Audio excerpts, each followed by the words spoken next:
tulay po ng Kabuluan ay nagiba na sa lakas ng agos ng tubig. Yan po makikita natin ang tulay ng Kabuluan.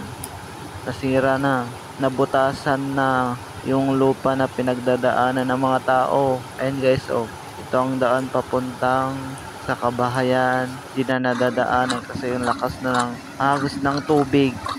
Ayan o, nabutas na sa gitna sa paghagos ng tubig. Napakalakas ng agos niya mga guys. Ayan o guys, dapat ito